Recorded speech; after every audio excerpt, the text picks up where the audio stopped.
దావీదు గొలియాతు మీద యుద్ధానికి వెళ్ళేటప్పుడు ఏ రాయిని తీసుకొని వెళ్ళాడు? నున్నటి రాయిని తీసుకొని వెళ్ళాడు. సహజంగా రాయి గరుకుగా ఉంటుందా, నున్నగా ఉంటుందా? గరుకుగా ఉంటుంది. మరి ఇది ఎలా నున్నటి రాయి అయింది? ఏటిలో ఉన్నప్పుడు నీటి ప్రవాహం వచ్చి పదే పదే కొట్టటాన్ని బట్టి గరుకురాయి గరుకుతనాన్ని పోగొట్టుకుని నున్నటి రాయిగా మారిపోయింది.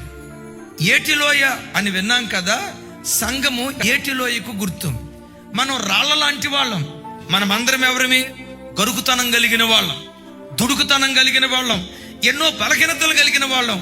గరుకురాళ్ళుగా ఉన్న మనలను సంఘం అనే ఏటిలోయకు తీసుకొచ్చి వాక్యం అనే నీటి ప్రవాహం చేత కొడతా ఉంటాడు.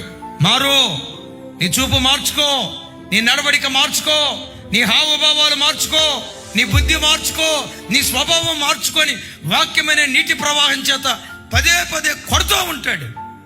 దేవుడు వాక్యం చేత నిన్ను కొట్టినప్పుడు గరుకుతనాన్ని పోగొట్టుకొని ఎవరైతే నున్నటి రాళ్ళుగా మారతారో ఆ నున్నటి రాళ్ళనే యేసయ్య తన చేతితో పట్టుకొని వారి ద్వారా సాతాను రాజ్యాన్ని కూలుస్తాడు, దేవుని రాజ్యాన్ని నిర్మించడం ప్రారంభిస్తాడు. దావీదు నున్నటి రాళ్ళు తీసుకున్నాడు కదా, నున్నటి రాయిని ఎక్కడేసాడట? ఒడిశలో పెట్టాడు. ఒడిశ అనేది ఎలా ఉంటుంది అంటే చూడండి, ఈ రెండు కొనలు ఉంటాయి, మధ్యలో రాయి పెడతారు. ఈ ఒడిశల గిరగిర గిరగిర గిర తిప్పి రాయి విసరాలనుకున్నప్పుడు ఈ రెండు చివరుల్లో ఒక చివరు పట్టుకొని ఇంకో చివరు వదిలేస్తారట.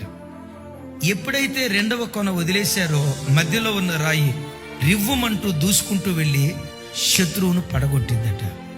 మన ఆత్మీయ తండ్రి దైవజనులు రాజశేఖరయ్య గారు చెప్తూ, ప్రతి క్రైస్తవుని చేతిలో లోకం పరలోకం రెండు మన చేతిలో ఉన్నాయి.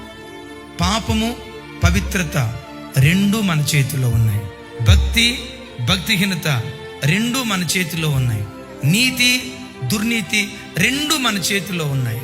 ఇప్పుడు మనం చేయాల్సింది రెండు పట్టుకొని గిరగిర ఎంత తిప్పినా విజయం రాదు. దేవుడు నిన్ను గెలిపించాలంటే దేవుడు అనే కొనను పట్టుకో, లోకం అనే కొనను విడిచిపెట్టు. పవిత్రత అనే కొనను పట్టుకో, అపవిత్రత అనే కొనను నువ్వు విడిచిపెట్టగలిగితే నీ ద్వారా 2026 సంవత్సరంలో సాతాను రాజ్యాన్ని కూల్చి దేవుడు తన రాజ్యాన్ని నిర్మించును గాక. తన సాక్ష్య బిడ్డగా దేవుడు నిన్ను నిలవబెట్టును గాక.